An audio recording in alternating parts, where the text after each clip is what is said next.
Hello, hello, hello. Good afternoon, good evening. Good morning sa lahat-lahat ng uh, mga kabunsuan dyan. Dito tayo sa Las Piñas, Kalimbari mga kabunso. Dito tayo na araw ng araw ng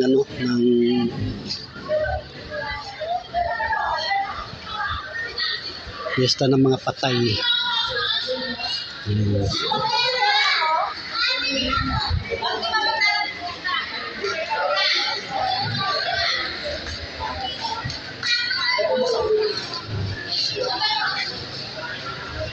Maganda kasi dito mga kabunso sa Columbarium na pinaglibingan ng aking biyanan.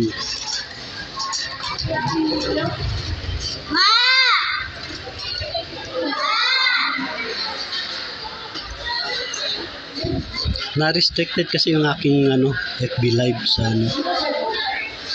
kaya nag-live ako kanina sa page ko. Siyempre hindi sa bago pa lang yung kang page ko, kaya medyo konti pa lang ang tao doon, kaya hindi masyado tayo kilala. Pero sa FB live mga ganun na i-upload ko na lang ito mamaya ang after ng video ko sa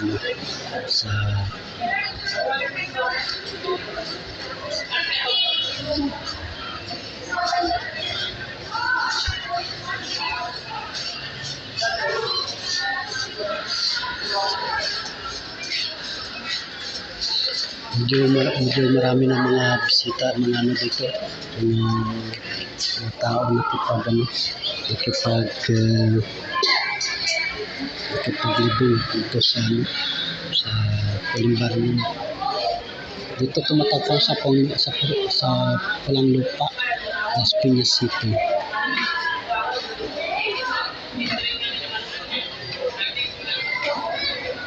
Mas maganda kasi dito, hindi pa crowded yung mga tao, hindi pa masyado marami, kaya maswerte yung mga nilagak dito yung kanyang abo, kasi pre-cremation tapos pre-libingan. Nililibing dito yung mga abo niya, 10 years agreement.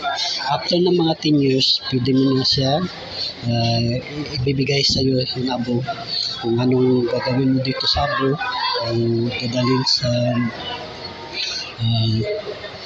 pwede mo na ilagak. Kung halimbawa lagak mo doon sa dagat, isaboy mo sa dagat yung kanyang abo, pwede rin isasaboy. Kaya pwede mo rin ilagay sa mga garden. Sa garden mo ililibing mo doon yung kanyang abo para magkaroon na ng alaala, mga alaala ng ating yumao na mga magulang.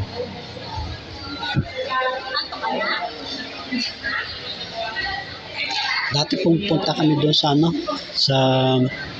nalibingan ng bayani, dahil may pinsan ako doon na nakalagak din, nalibing sa libingan ng mga bayani sa Port Bonifacio. Bata pa siya na namatay. Bali ang edad niya na 26 pa lang nung namatay, na serbisyo sa Marines. Kaya mas maganda rin doon yung sa Port Bonifacio, dahil parang private, para rin kasi yan maganda yung libingan nila doon. May kanya-kanyang libingan din yung sa lupa lang ba.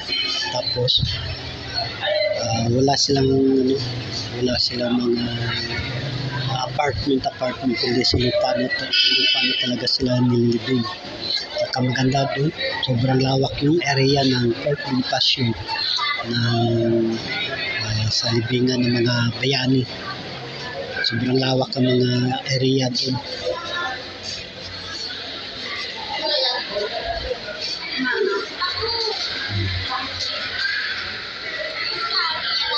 papasalamat din kami kay Mayor Aguilar na sa mga Las Pianeros ng mga binibigyan ng mga sa mga hindi kaya pa na inilibing, dito nilalagak ang kanyang mga abo sa kanyang kasi pagka na-cremate, pagka sa private kasi ito sobrang mahal ang binabayad pagka sa private, tapos maghanap ka ng lagakan ng kanyang abo. Kaya dito libre cremation, libre pa kanyang lagakan ng kanyang abo.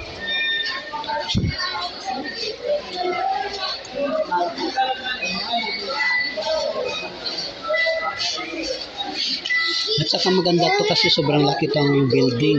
May second floor pa na area ng building to.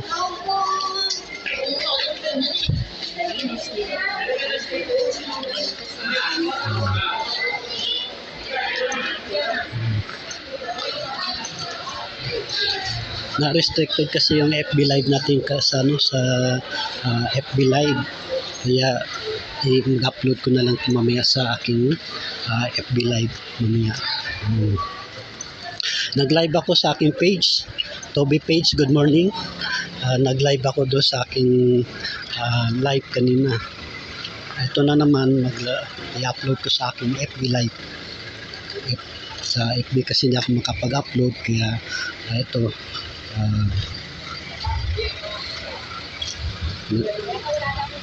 Maganda kasi dito kasi wala pa masyadong tao. Hindi pa masyadong tao yung mga nilagak dito ng mga pinaglilibingan dito sa Las Piñas dito. Malaking building to. May second floor pa na building, tapos siguro hindi ko lang alam po sa iba pang mga cities ng Maynila kung may mga ganitong project na nilagak yung mga abo ng mga ating mga mamamayan ng mga Pilipino, diba? Mas maswerte kami na taga Las Piñas na nakapag-avail ng libre libingan, libre cremation. Bakit? Ito wala pa yun. Ito wala pa. Thank you very much mga kabunso, mga supporters ko. Maraming salamat sa inyo tanan-tanan. Mayadayad nga po. Congratulations sa mga nanalo sa barangay captain, sa kagawa, sa mga ating SK members,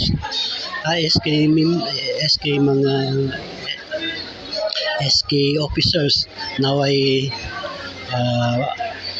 maganda at maayos ang inyong pagserbisyo sa ating mga kabarangayan, lalo pa sa ating mga kagawad, sa ating mga barangay captain.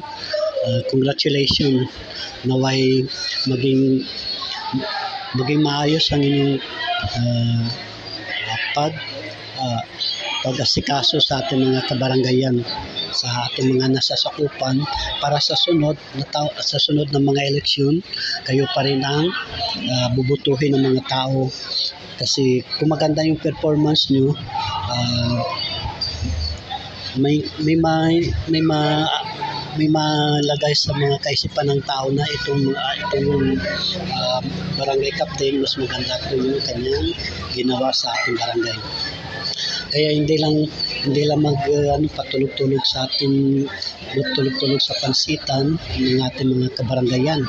Kasi pagdating ng mga sakuna, dapat alerto tayo ng mga officers ng mga barangay, mga kagawad, regarding sa mga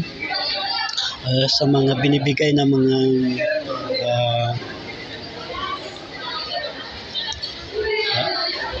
sa mga binibigay ng mga ayuda ng mga ating gobyerno. Dapat hindi hindi ko muna mga kamag-anak mo, yan ang bibigyan mo.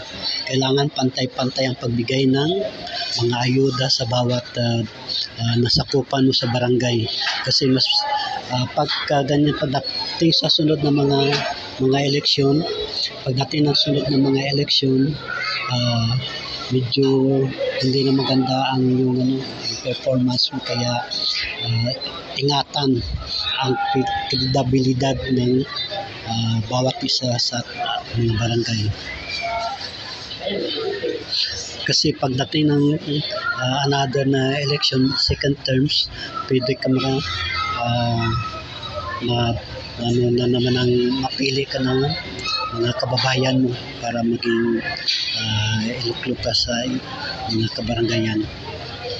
Dahil maganda yung performance mo, maganda yung performance ng mga kagawad.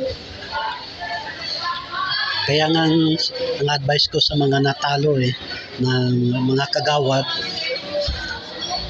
huwag kayong mawala ng pag-asa dahil malay mo sa next election ulit, maging ano kayo, ipakita nyo sa kabarangayan na active kayo, kung ano mga activities dyan, maging magtulong-tulong para sa mga lalo pa sa mga may mga sakuna, may mga sakuna na mga nangyari kasi hindi natin alam yung mga sakuna ngayon gaya ng mga bagyo. Yung mga bagyo kasi iba na yung bagyo ngayon. Ang bagyo ngayon hindi na ordinary. Bakit? Parang ano na ba, parang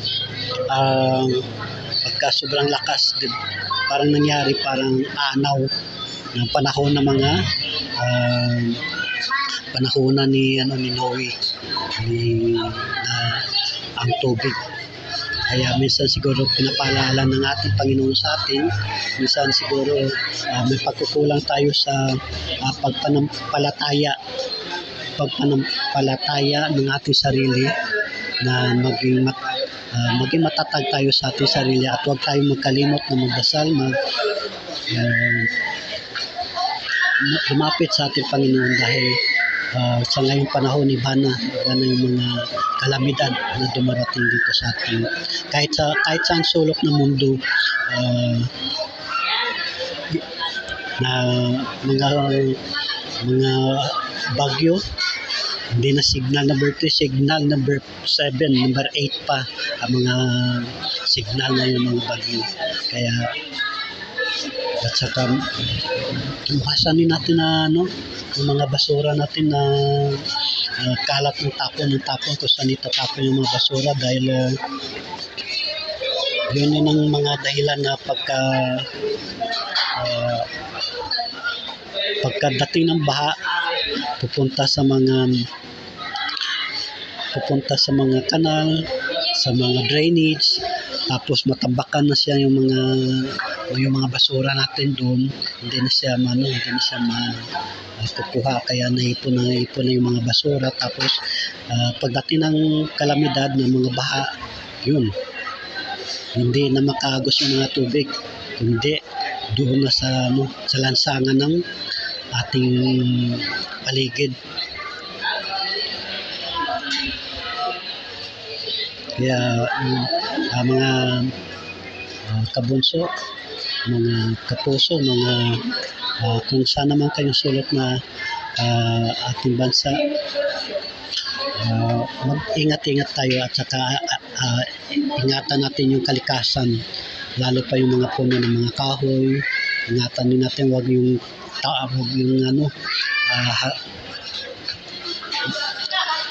huwag yan putol yung mga puno, dahil kasi ang mga puno nagbibigay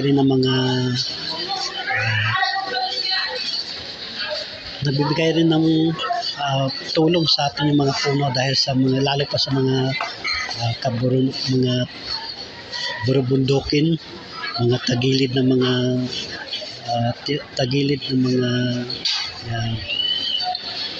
lalo pa sa mga bundok at saka mga highway.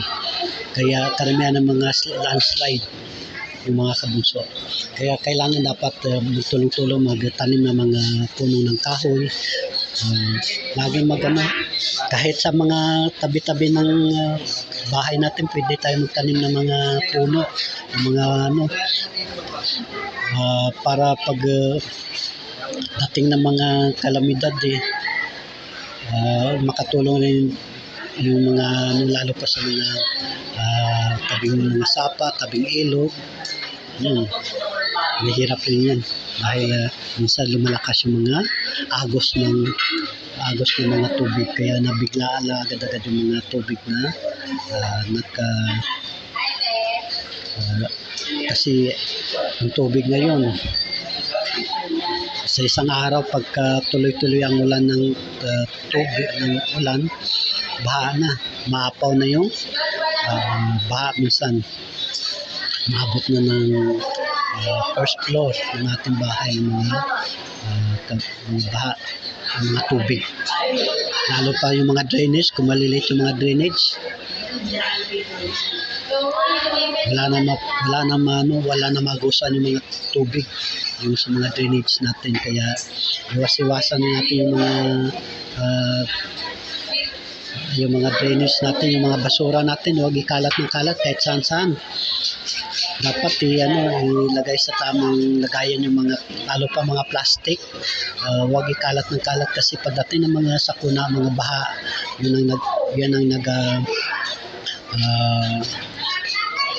ang imbes na makadalo yung mga tubig, hindi na siya makadalo yung mga tubig sa lansang, sa mga drainage, sa mga kanal, dahil natatambakan na ng mga basura, ng mga plastic.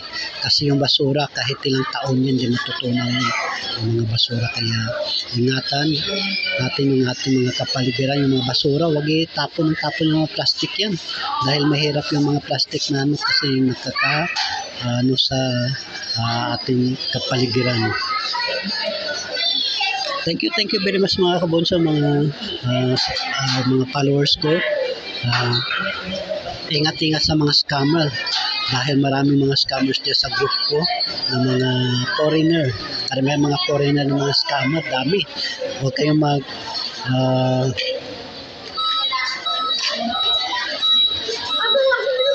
kayong mamadali na sabihin inaalok kayo para kumita kayo ng mga pera, yung mga pera sa pagkakita ng mga online na wag kayo dahil mahirap maghanap ng pera mga kabunso. Mahirap maghanap ng pera pag isasali mo lang sa mga trading o mga inaalok ng mga tao, magkakaroon ka ng mga magkakapera kagad. Iwasan mga scammer kasi 1,000, 2,000, mahirap maghanap ng pera mga kabunso. Kaya mag-ingat-ingat sa mga scammer, lalo pa sa ating group. Dahil sa group ko maraming scammer dyan. Sa Mix Molino group ay may mga 17,000 members ko sa mga group na Mix Molino. Kaya mag-ingat-ingat kayo, huwag magpadala sa mga scammer dahil sayang yung pera pagka kayo ma-scam ng mga scammer. Paalaala lang sa mga members, mag-ingat-ingat sa mga scammer. Thank you very much sa mga kabunso, sa mga followers ko. Maraming salamat. Good afternoon, good evening sa buong mundo. Thank you very much mga kabunso. Ingat-ingat, God bless. Magdala kayo ng mga payong kung saan kayo pupunta dahil hindi natin alam yung panahon ngayon. At saka kasi mas maganda dito sa amin na pinagpuntahan ng Olimbarium dahil isang building to. Kaya proud kami sa amin na mayor ng Las Piñas dahil binigyan ng magandang libingan ang aming mga mahal sa buhay na magandang paglagakan ng kanyang abo dahil sa komisyon. Bye-bye. Thank you very much mga kabunso. Ingat-ingat. God bless. Bye-bye.